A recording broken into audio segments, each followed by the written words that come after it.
Good morning, good morning, good morning, Unfiltered family. Welcome, welcome, welcome.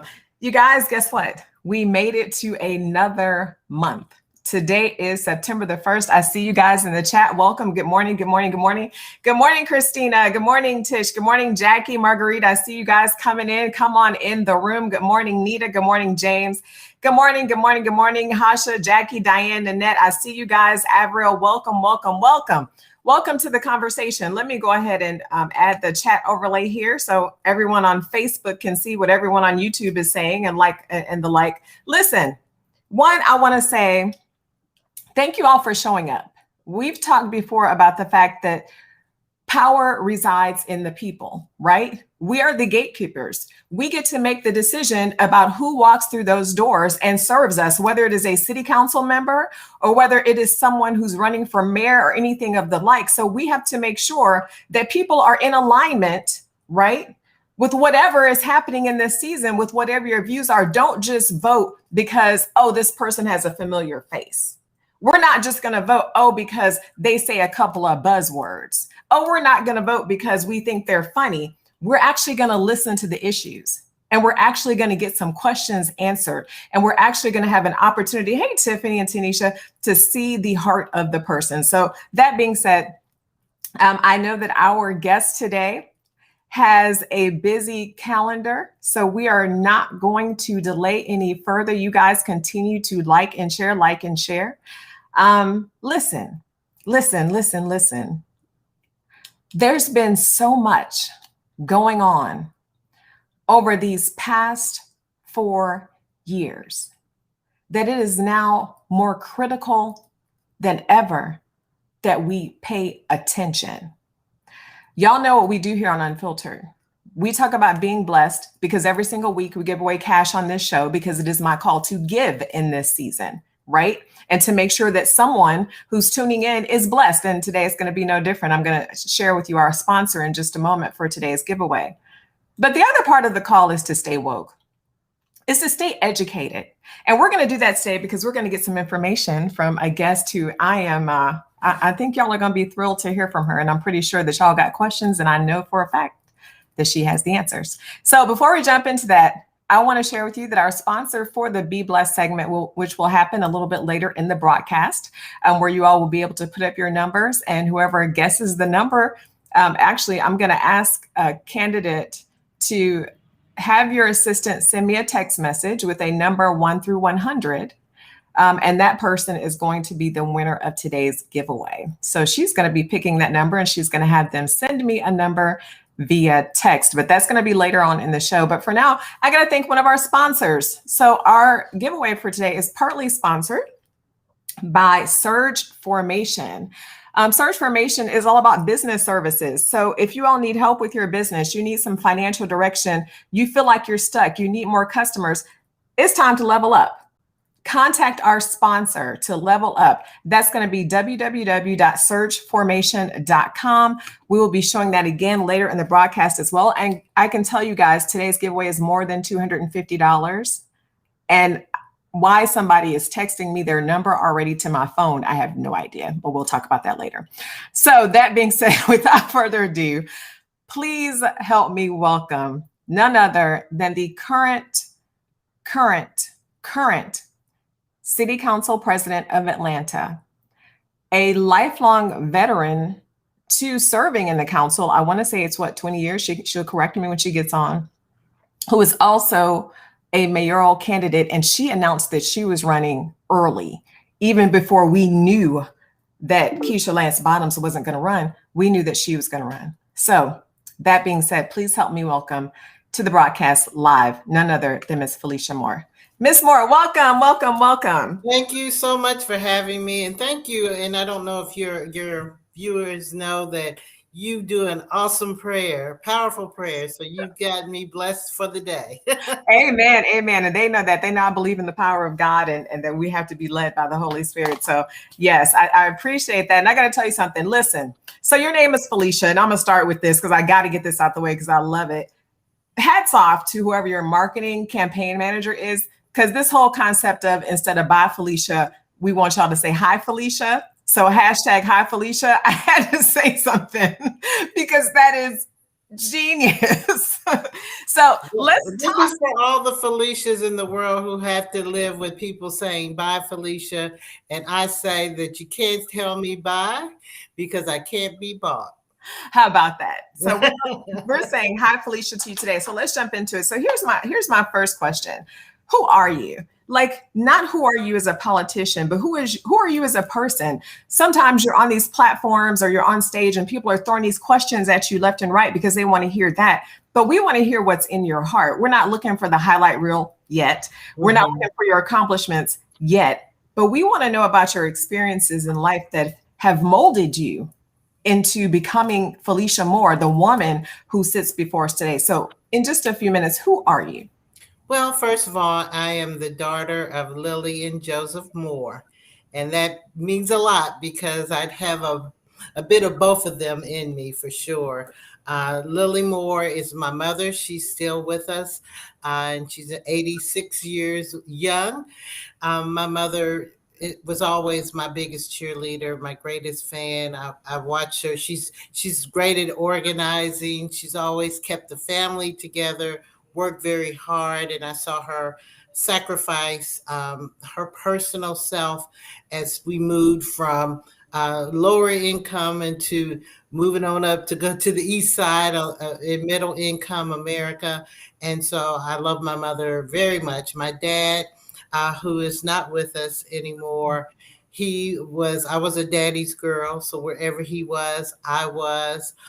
The strength of the family, certainly one who I saw with incredible ethics and integrity and heart for service and lifting up people in the community and his family and himself.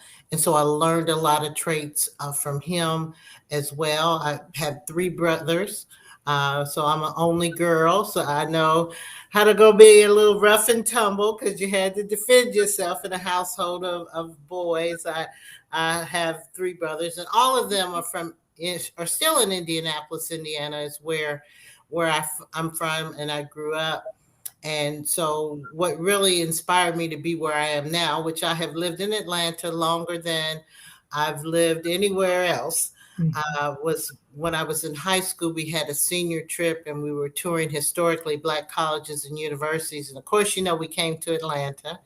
And so a group of us knew that Atlanta was the place we wanted to come. So we snuck away from our chaperone, got in a cab, went down on Camilton Road to Cisco's, and I thought I had died and woke up in Black Hollywood. And that was the impression of a lifetime. I'd never seen so many beautiful Black people, professional, and they partied in one location at a time. And I knew if I ever moved anywhere, Atlanta was where I was going to be. And so I finally made my way here. So who am I? All of that to say, it's just a person who loves Atlanta, number one, but one who's taken many traits from my mom and my dad, who have a commitment and heart to serve, doing things for others and doing them with integrity. Amen. Amen. I love that. I love it. So listen, I was listening to an interview by Stacey Abrams, and she writes novels or used to write novels in school. And she made a comment and she said that being a novelist and being an activist aren't really that much different because in each role, right, your job is to create a vision for what the future looks like. So I want you to speak from the stance of mayor-elect and answer this question in 2 minutes or less. As mayor-elect, what does Atlanta look like 4 years from now under your leadership? Well, it looks like the great city that it is, but with additional greatness. It looks like a city where people in the city have trust in their leadership and that their leadership is speaking to them. It looks like a city that is safe and people feel safe again and comfortable getting from one location to another. It looks cleaner because our city services are working. We're cleaning our streets. We're caring for our people. We're caring for the unsheltered. We're caring for our environment. We're doing things that are more sustainable. We are back on top again in terms of being the leaders instead of the followers and looking at what other people are doing in other cities. We have the ability to have people who can live in Atlanta, those who are here now, and those who want to come here because our housing is affordable or opportunities for affordable housing, and our legacy residents are respected and treated well and able to live and stay in this great city as we blossom. That gets back to one of the questions that someone sent me, which has to do with housing. And you know, when I pick up this phone, it's so little, I gotta actually put my glasses on. So Okay, no problem. yeah, so one of the questions that was sent to me was in regards to housing. And it's good that you brought that up because it's something that's on people's mind right now. And they want to know your position on affordability and racial equality, because apparently Mayor Bottoms, the current and outgoing mayor, has proposed a housing affordability and racial equality initiative in housing. What is your stance on that? What are your plans in regards to that? Because one of the candidates on who was from the West End talked about what's happening over there and talked about, you know, the people who are being displaced and talked about the issues with how the property taxes are being raised. What are you going to do for legacy residents to make sure that as the city grows, they're able to keep their homes and stay in place? I think you froze up on me there. Okay, she'll be back, you guys. So how will you garner support from the police? Very good. We are going to be asking that question. And actually, that is going to be my next thing. She'll be hopping on in just a minute. It looks like our camera froze up as we're talking about that housing question. So that gives me an opportunity, you guys, to show you our sponsor again today. Again, in part, our segment is being sponsored by Surge Formation. Go to the website, check it out, www.surgeformation.com. If you need help with your business, if you're trying to attract more customers, you don't have to do it alone. Get some help. Surgeformation.com. There is nothing wrong with getting help with your business. They are in part sponsoring today's giveaway, which is going to be more than $250. So that being said, continue to put your questions in the chat. I see some people asking, what are your plans for the city jail? I see some people asking, good morning, Mr. Murray. Good morning. We just had a technical issue with our candidate who just hopped off for a second there and will be coming right back as soon as she gets her internet connection together. But what we're hearing from her before was really for, okay, I see Katrina's acting up already. She's saying she feels like she'll be blessed today. You're blessed every single day. So let me give a text to her manager and see if she can, let me see. All right, and get that internet issue fixed. She'll probably come back on and use her phone if necessary, because it looked like we had okay, and use her phone if necessary. So I want to talk about this before she even gets back on, guys, because of course you got to do a little bit of research before anybody comes on the show. And it seems like crime is the buzzword for every single candidate. Are you all noticing that? Like, it's crime, but that's because crime is sexy, right? But I looked at it and I said, yeah, it's a big deal that 100 people have been murdered in Atlanta. But I also look at how many people have died from COVID. How many people are out there on the streets who are homeless?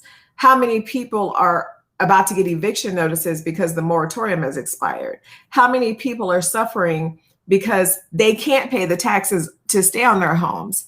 How many people are at risk of getting hit by a driver because of the lack of sidewalks? How many people are at risk of starving because services are not in place to help those people? So we're going to be talking about some of those things too. But our candidate has returned. Okay, let me get rid of this one. Okay. There Can you hear are. me? There you are. Perfect. Talk to us about housing. Okay, yes, and I was there. I saw myself on the screen. I was waiting on you. So, in terms of the housing, there's a lot that needs to take place. Number one, we do need to look at how can we keep our legacy residents in their home. And one way we can do that is looking at the taxes. But I tell people Atlanta only gets about 23 cents out of every dollar that is spent. I mean, in property taxes, 56 cents out of every dollar actually goes to the school board, and the other 23 cents goes to Fulton County. So we can look at increasing our exemptions, and we can look at seeing if we can get the state legislature to do some legacy freeze on property tax value. For people maybe who live 10 years or more in an address, but that's only going to be for the city portion. And so we've got to look at ways across all of our taxing jurisdictions for them to help mitigate increased taxes. And in Atlanta and Fulton County in particular, because our Fulton County tax assessor has been woefully behind in assessing properties, that's why people are seeing major jumps, because they haven't assessed the property over time and had incremental increases, and they're getting these large increases because they haven't been around to assess the value. And we know that the values of properties in Atlanta are gone sky high. Mm. That is true. Never, truer words have not been spoken. So here's a question, and you're talking about the fact that Fulton County is woefully behind, but the same can be said of Atlanta in many respects. So there are various complaints, whether it's from vendors or others, about the fact that it takes so long to get anything done in the city of Atlanta. You are currently in the role as the president of the City Council of Atlanta. How do you facilitate improving the processes across the board? Well, that's the number one reason I'm running for mayor. Just a little education. You have three branches of government. You have the judicial branch, which is our court system. You have the legislative branch, which I'm the head of as president of council. And you have the executive branch, which is headed by the mayor. All of the departments of the city, all of the day-to-day operations of the city are under the authority of the mayor and all of the departments that are under the mayor. And that's why I'm running for mayor. I came to a point where, I could have probably been very easily the president of council again, but I wanted to get in a position where I could put my hands on the wheel and steer the city in a better direction. The second point of my platform is just that: city service delivery, making sure that people get the outcomes that they deserve. And I know that we can't get it where we are now because employees on all levels talk to me, those frontline workers, and all of our departments are in disarray.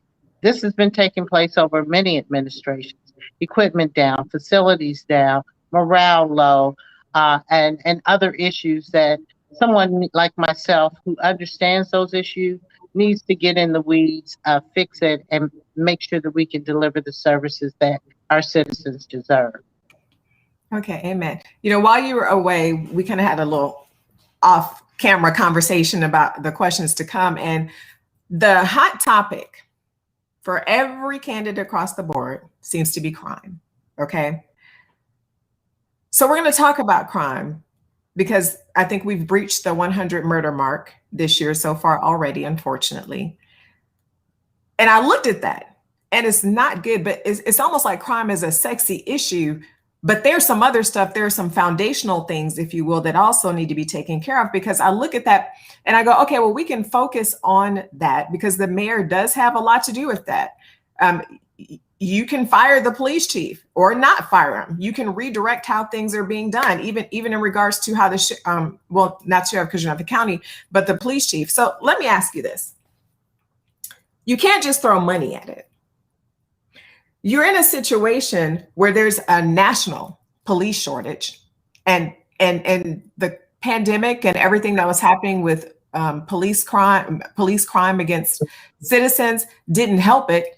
You have a group of people coming up who may not even want to be police officers, right? Mm-hmm. And so in the midst of all this, you have this shortage of personnel, increase in crime, and some really shaky policies that have gotten us in the position that we are in today. So that being said, what is it that you have? What is the problem? Let me start with that. What do you think the problem is? And what is the solution? Because at the end of the day, it's the policies of the mayor that help to solve the problem. It's not politics, it's policy. So what policies do you have in mind to put this problem to rest?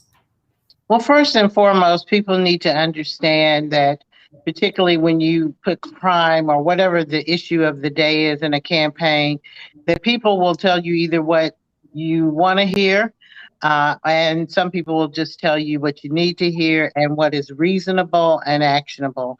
And that's what I'm going to do. I'm not throwing out numbers and making people think because you elect a specific mayor, all the criminals are going to run out of the city. So there are 5 areas. I won't go into a lot of detail because of time, but I do want to touch on some. And so the 5 areas are the cops, the courts, code enforcement, our children, and the community. On the cop side, everybody knows, depending on who you talk to, we're 400 to 700 officers down. They have left. They've cited low morale. So immediately to get more presence on the street, I want to get those sworn officers who are doing administrative jobs to commit 8 or more hours of their 40-hour work week on the street, backing up the patrol officers, handling those low-level offenses and calls like an accident on the road. That could take an officer out of service for an hour. Noise complaints, smaller complaints, so that it frees up our patrol officers to have more time to patrol on the street. I also want to augment our police officers with crisis interveners, meaning people who are professionals who can respond to behavioral and mental health issues. That will take some things off of their plate. So our patrol officers that we have can be out there. And then for those 400 to 700 that have left, many have just recently retired. I like to incentivize them to come back on the force and work on a contract for a year or two so that it gives us time so that we can recruit more officers. If we're lucky on a good year in this environment to hire 120 officers a year, we've done a good thing because, as you mentioned, many people don't even want to be in this field. But you know, the officers do a great job of arresting people, but the real rubber meets the road in the courts. And if repeat and violent offenders are being let out, then the courts is an issue. One also, Fulton County has a jail that is at capacity and over capacity, which people are sleeping on the floor. I did tour it. It's a deplorable condition that brought me to tears, frankly. The condition that people who are waiting to go to jail, I mean, waiting to go to court to find out if they're innocent or guilty, are having to live and stay in.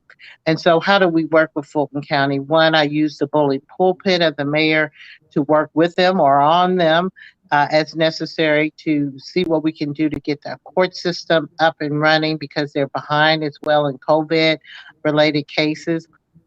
Two, we use the resources we have at the city, whether it's the Workforce Development Agency or other resources to help get first offenders not to be second offenders if we can get them a job.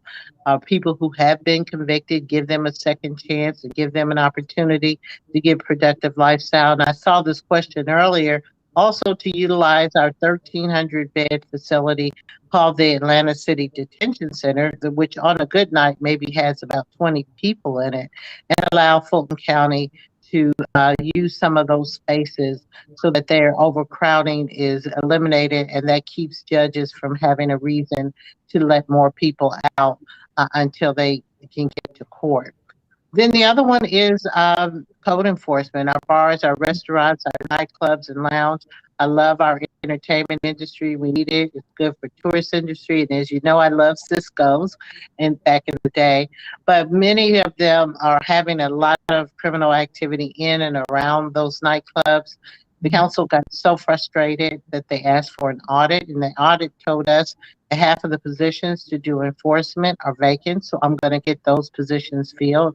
And I'm going to have a meeting within the first 30 days of my administration with those who hold these licenses and let them know that we're going to enforce the law. And I think that's important. We've kind of not enforced the law, and people know that if you're not going to get a ticket, if you park in that no parking space, you're going to keep parking there. So we're going to make sure that people know we're going to enforce the law.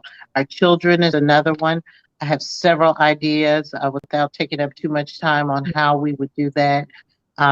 Deal with them into youth program and our recreation centers, working with them in terms of employment. We used to have a good summer employment. These kids want to make money, and many other ideas. And then finally, the community is you and me and everyone else, making sure that we are watching out for each other, helping ourselves as neighbors, making sure we take our firearms out of our cars, and making sure we're not leaving opportunities for criminal activity. So there's many things that we all can do. That's the quick brush of what I believe are actionable items to help bring our crime under control. But the most thing, and the first and foremost, is as mayor, setting the tone from the top and letting people know that criminal activity in the city of Atlanta is not going to be accepted. And if you commit criminal acts and victimize the citizens and visitors to our city, that you will be held accountable. Mm. You know, I want y'all to listen to this, Unfiltered family, because people do make a lot of promises during their campaign. And they act like, oh, if I get elected, you know, we're all going to live in Shangri-La, and it's just going to be this wonderful place, and it's going to be crime free, and there's going to be butterflies and rainbows everywhere. No one can make that promise to you, and it is a process. So I thank you, candidate Moore, for being very candid about the fact that people will say that, but here's the deal: it is a process. But here's another thing. So it's a back and forth between candidates. Some candidates are saying when they get elected, they're going to fire the current police chief. Some are not. What is your position on that?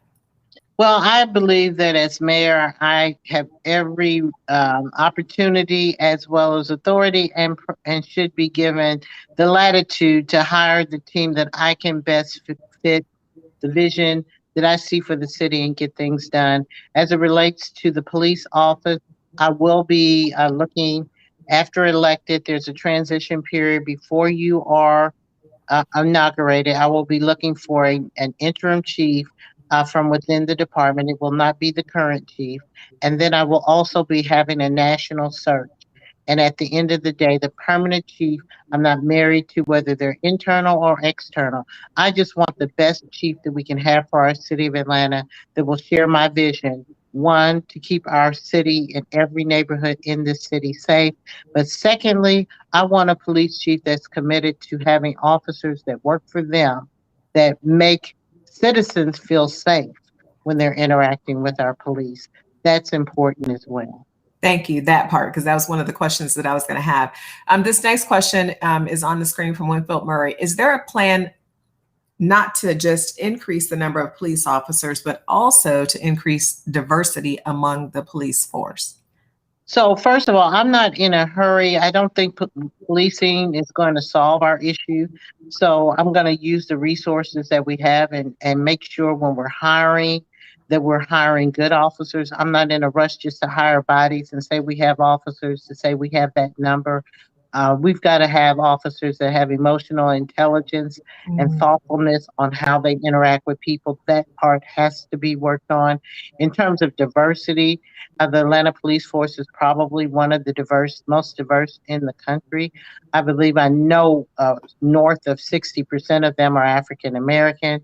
We have gay, lesbian, bisexual, and transgender officers. We have a few Asian officers. I know we probably need to increase the number of Latino officers because we do have, and I represent in an area for 20 years, Northwest Atlanta, which goes from Bankhead to Buckhead and everything in between. But it also had a very large Latino population. And so we need to make sure that we have enough people on our force that can speak directly to that community. But I believe it's already diverse. And as we continue to hire, we certainly want to look to that. Our next question is on the screen from Pamela Freeman. What are your thoughts on Buckhead becoming a city, and how will you as a mayor support that community going forward?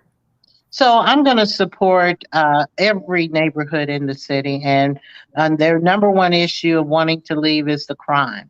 And so what people need to understand, and what I say directly to them, is you can't fight the crime just in Buckhead. You've got to fight it citywide. Mm-hmm. And going and becoming your own city has a lot of negatives where you think that there may be positives. So how I'm going to deal with that is first they already know, I am not supportive of anybody annexing from the city of Atlanta. I say, and they have said that they want a divorce from the city, and I say that's fine, but with divorce comes alimony. And so it will be a very costly endeavor for them to leave, but it will also cost our citizens of the city if 40% or more of our tax base leaves the city. So what I'm going to do is be the best mayor that I can be and that the city needs. I'm going to be at the state legislature, making sure that I can try to stop and head off any efforts that they have. And if that is not successful, then what we will do is continue to work on crime, city service delivery, and other issues so that when and if it gets to a referendum, because they will be the only ones that get the vote, that I can convince enough of them not to vote and explain to them why it's not in their best interest to leave the city. I had to go ahead and put that one on the screen. With divorce comes alimony. So, because a lot of people don't really recognize what a big financial issue that is. And I'm gonna tell you something, just the idea of in the middle of Atlanta now, like you're surrounded by Atlanta, but you want to be annexed, but you're literally in the middle of Atlanta. And even though the excuse being given is crime, I'm going to reserve my comments on that one because there's a little bit more to that. So we will. If I could just give a little bit more context to my comment about alimony, Yes. is if people look back to when Eagles Landing wanted to succeed from Stockbridge, the very first people that really were about to amount a big legal attack are bondholders. Bondholders are people who have loaned the city money and are expecting that payment. And of course, there's a lot of bonded indebtedness the city owns. The people that we owe money to, we as in the city, are not going to sit back quietly, 40% of the revenue of the city go away and expect that they're going to get their payment. So they will have to pay their fair share. And so it's going to be a very expensive endeavor for them to do that. Thank you for educating us on that piece. This is good. This is good. And the callers are also thanking you in the chat. So the next question comes from Shanita Ponton. What are your plans, or do you have any plans on giving the educators a pay raise? So this Atlanta public school system is a separate entity. It has its own charter.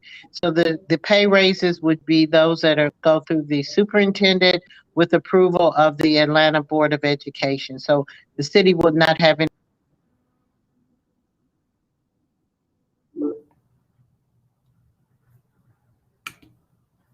Hello? You're back. Keep going. The city will not have. Your last sentence was the city will not have.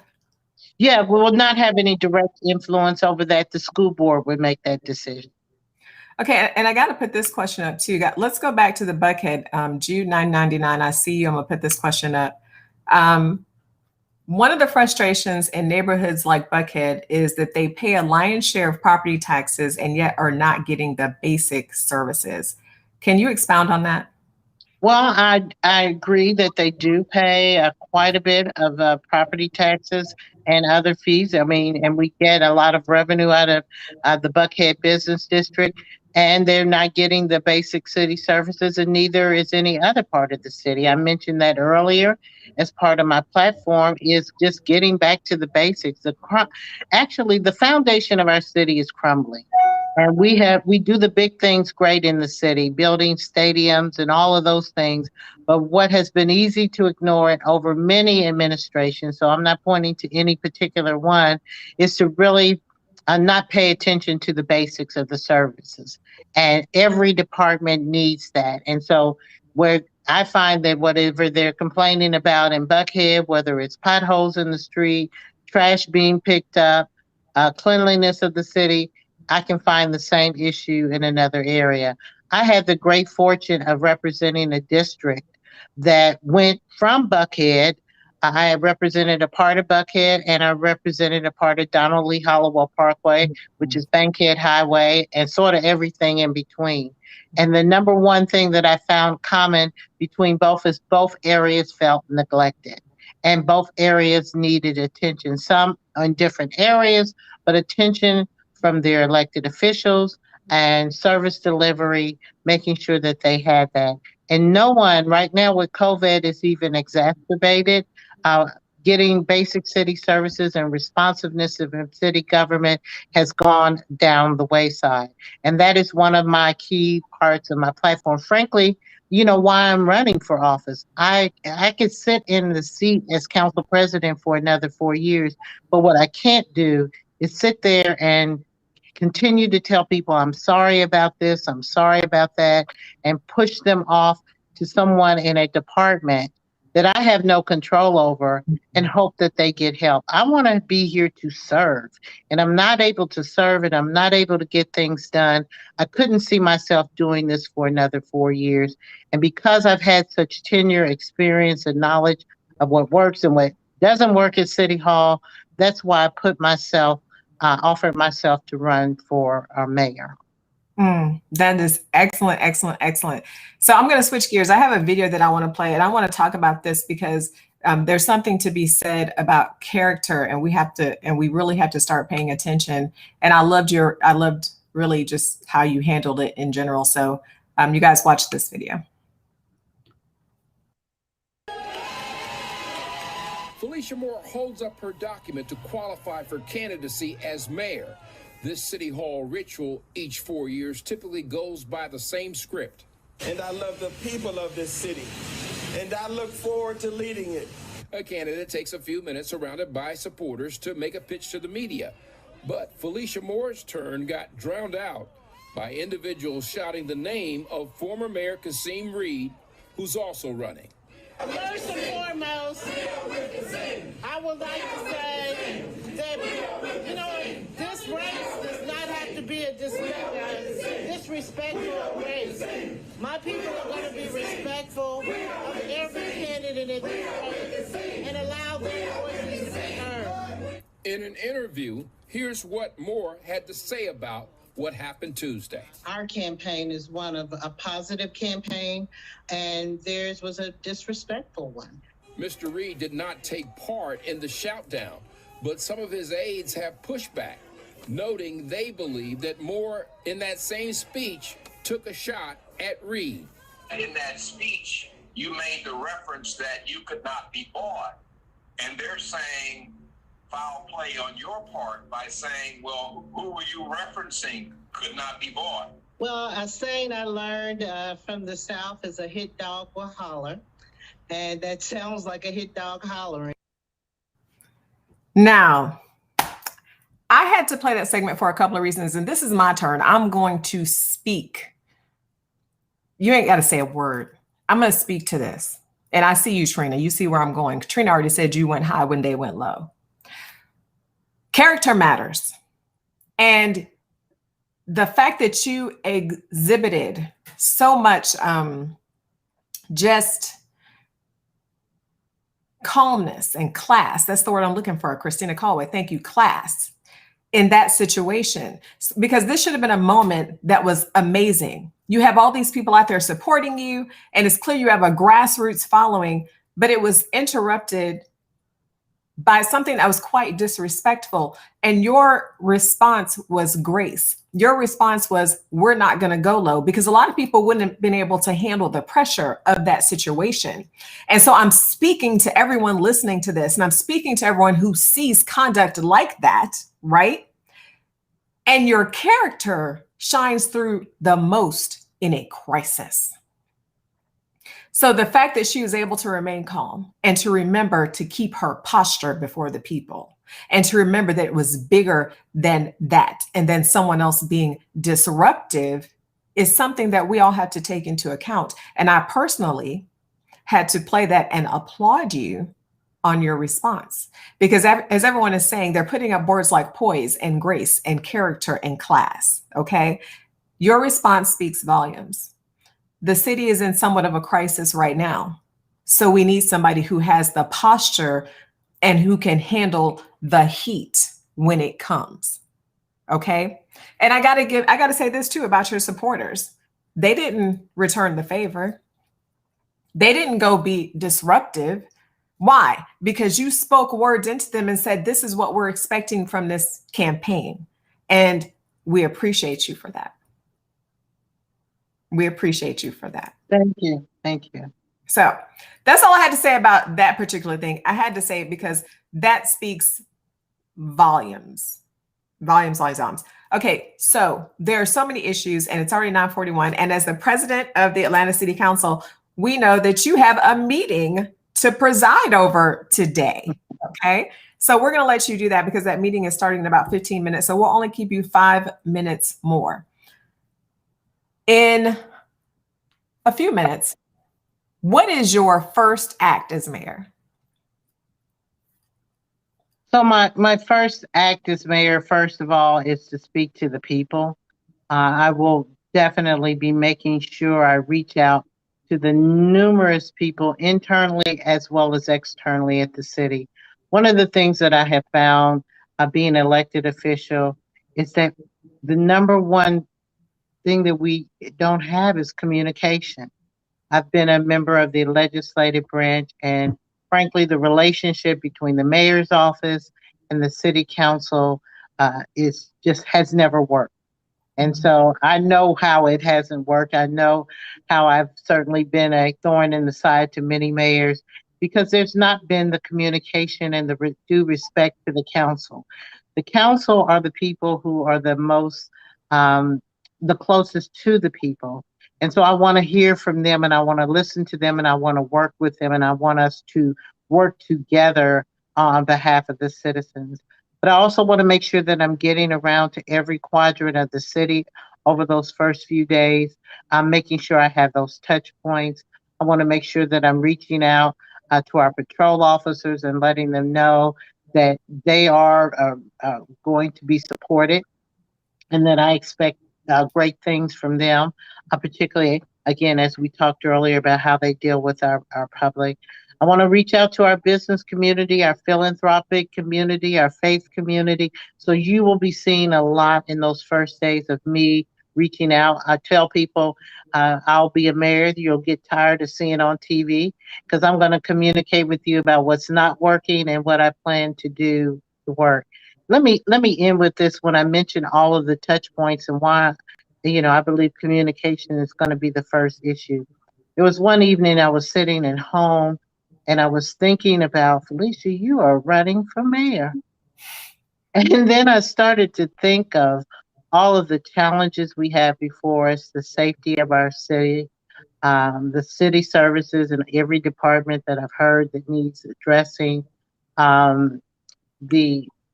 the cloud of corruption that's still over City Hall that needs to be dissipated, the public trust that needs to be restored. And the list goes on and on, our unsheltered housing, infrastructure above and below ground. And just at that moment that I felt like, I could just go into despair thinking about how to deal with all those issues, this breath of fresh air blew over me. And I just smiled because I realized I'm like, wait a minute, this is Atlanta, Atlanta, Georgia. I believe it's the greatest city in the world. And we have everything. We're not like some cities that are challenged to even have the resources. But what we need is a leader who is willing to reach out and let people help us and work on these issues, and we can do it together. We've got all of those elements that just need to be brought together. We need to open up City Hall, not from just favorite people or the usual people that we deal with, but I run across people, whether they're in any of those aspects, nonprofit, business owners, and others who want to serve the city, but just haven't had the door open up wide enough for them to get in. And I'm going to open the door up. And I tell people the dumbest person in the world is the person who thinks that they know everything. And I assure you, I'm a very intelligent woman. I don't know everything. And I can't do it all by myself. And I'm going to be calling on Atlanta for you all to come to the table and help so that we can make this city better. That's the only way we're going to get it done. And I want to be our next mayor so we can get it done. Excellent. Inviting the people to be a part of the change. Now that's innovation right there. And it's necessary. So here's how we can support this. Nanette says it takes people like you to make the change. Thank you for your perspective, and thank you for telling us the truth. Because we're in a season where people are done with politics and personalities. We want the truth. We want somebody who has some purpose behind them. So we appreciate you. And Pamela Freeman said that's leadership. So here's how we can support candidate Felicia Moore. I've already put that up there. Hashtag hi Felicia. I just can't get enough of that. So I want us to go over to www.feliciamoreformayor.com. I do have to say this, and this is serious because I was looking at an image on Twitter, I believe, where a couple of other candidates have put tens and thousands of dollars of their own money into running this campaign, and they have war chests from big buck dollars. And I think that's probably why you say, when someone says buy Felicia, the play on it is I can't be bought, because you have to be very careful, right? That you are not becoming a puppet instead of working for the people. And so supporting this effort is grassroots. It's going to take each and every person. So if you like what you heard today, do not delay. I'm sure your campaign is looking for volunteers. I'm sure your campaign is looking for people to, just go on, order a t-shirt, show who your support is. Go to FeliciaMoreForMayor.com. Get involved. I'm going to say this. I think time and effort is probably more valuable than anything. Time out canvassing, time out sending text messages, time out making calls. Those things are valuable. And what happens inside the city affects outside the city, because we all go in the city to work. We all go in the city to play. So we all need to be a part of what happens in Atlanta. So with that being said, that's been my spill, because I just wanted you to be able to get your information out, and everyone who has been typing has connected with what it is you had to say today. So I want to be the first to thank you for showing up. And I will say this, I've been watching you. And one of the things that I admire is that I see you at large events and small events alike. I've seen you show up. And I didn't get to ask you this, so I got like 1 or 2 minutes. I do want to talk about this. Homelessness. How are you going to handle that? And it's a big issue, and it's one that I've been calling the alarm on, what we were going to see when I first became president, because I've talked to other presidents of large cities across the country. I just tell people, Google Los Angeles, homeless, Seattle, Portland, San Francisco. It's just out of control. And I see that coming to the streets of Atlanta. What we see here that people are already concerned about is a very drop in the bucket to what we can see. And frankly, what we may see, particularly when a lot of people are getting evicted with COVID. So the city plays a pivotal role because it's in our city. But we've got to work with our metropolitan area people. I'm on the Atlanta Regional Commission, and I chair the Community Development Committee. I'm having them do a study to see who else is providing homeless services, because when we in Atlanta have 800 beds available, and we're so proud and announce that, these other jurisdictions are dropping their people off here. So it becomes a never-ending issue that we can't resolve. And the biggest other part of the issue is everybody wants us to resolve the issue of the unsheltered, but no one wants us to be able to cite a shelter or facility to serve them in their community. So we've got to deal with that. If we really want to help people, we've got to be willing to open up our neighborhoods and our communities for facilities so that people have somewhere to go. And then finally, I'll say there's a spectrum of people that are out here. Mental illness, alcohol and drug addiction are major issues. And these are adults who have their own decision-making process as to whether they will get help. Many of them do not want to leave the streets to go into shelters because the shelters have barriers that they have to stay clean, or they have to be in or out at a certain time, and they would just prefer to have their independence on the street. We had one no barrier shelter, which was Peachtree and Pine in the city, which I voted down when not this administration, but the previous administration to that wanted to shut down. And the reason I voted it down was because I said, I'm good with them closing, but what are we going to do to replace those 800 beds? Show me the plan. There was no plan. And so you see those people on the street. We've ended cash bail requirements for people in our city jail. Our city jail was basically a homeless facility. So they're not being held in jail. So they're out on the street. So people are seeing the results of some policy decisions that were made. But we've got to find a way to provide the service and maybe even find a no barrier shelter that can give people relief from being on the streets, even if they have other issues that they haven't personally decided to resolve. Mm. Well, there you have it.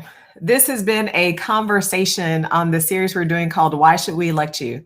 With candidate Felicia Moore. We thank you for your service over the past 20 years. You must be doing something right because you keep getting elected. And we say, God bless you. And we thank you for being on Unfiltered. We know that you have a city council meeting to get to. So thank you for closing us out with that plan on homelessness. And thank you for your candidness. And thank you for telling us the truth. And everyone is in agreement with you. So we look forward to seeing more of you. So I'll put it that way. Thank you. And I will just end with asking everyone to please visit the website. You can get yard signs, you can sign up to phone bank, do postcards, canvas, but and most importantly, of course, donate. But I will just give someone a very easy thing to do is to please share what you've heard. If you find yourself in support, if you need more information, I will certainly get that to you. People don't understand how important your words are when you're having conversations about the mayor race. It makes a big difference. Everybody doesn't research candidates. And thank you so much for the opportunity for me to be able to share. And if they hear that you support Felicia Moore for mayor, then people are more apt to vote because you said so. So please spread the word. Thank you so much for this opportunity. I've enjoyed it. Well, we enjoyed having you. Thank you so much for being on the show. So guys, there you have it. You all have heard from Miss Felicia Moore, hashtag Hi Felicia, candidate for Atlanta mayor. She is on her way to do what she does, and that is serve the city of Atlanta as the current president of the city council. So that being said, I have received the number, the moment you all have been waiting for, of course, second to the information. Guys, you know what we do. On Unfiltered, we be blessed and we stay woke. So this is the time to be blessed, guys. We're going to be giving away $251 today on Unfiltered, $251. So you know what to do. I'm going to start the music, and one more time, I want to make sure you guys are clear. Our today is in part sponsored by Surge Formation. If you need some financial direction, if you're ready to start a business, if you just need to attract more customers, you might need some help. It's time to level up your business. Go check out www.surgeformation.com. So that being said, guys, you know how we do. Go ahead and put your numbers 1 through 100 in the chat while the music plays.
Okay, so let me talk about all the copycats. 11, 11, 11, 11, 11, 11, 11. That is not the number. Let me start with that. And no one got it correct. So everyone, you get another opportunity. I'm looking for the exact number, 1 through 100. Let's go, let's go, let's go. Put another number in the chat. Let's go.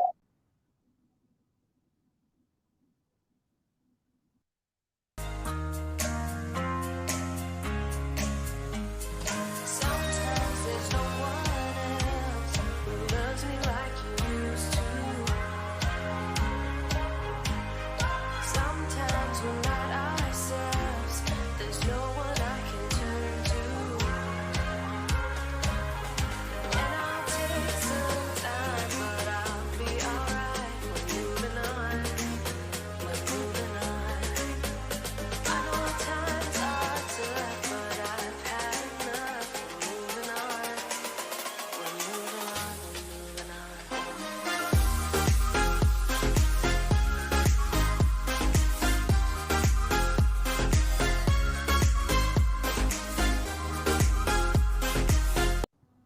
All right.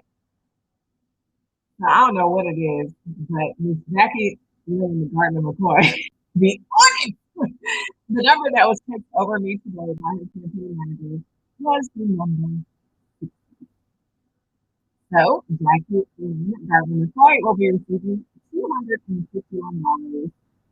And part of that, a portion of that donation is being sponsored by our sponsor, Food Foundation. So, guys, congratulations to Jackie Lynn Garner for McCoy, of course, for getting the number right on the head. Of course, I know that you guys are congratulating her in the chat right now. I should see hands clapping. I think you guys can hear me if anyone else can. So, we're always saying congrats to Jackie. Okay. Here we go. Is this better? Okay, I'm off of the distance. So, thank you guys for showing up. Thank you for being a part of the podcast. And until next time, we're going to see you next week. Until next time, again, be blessed and stay.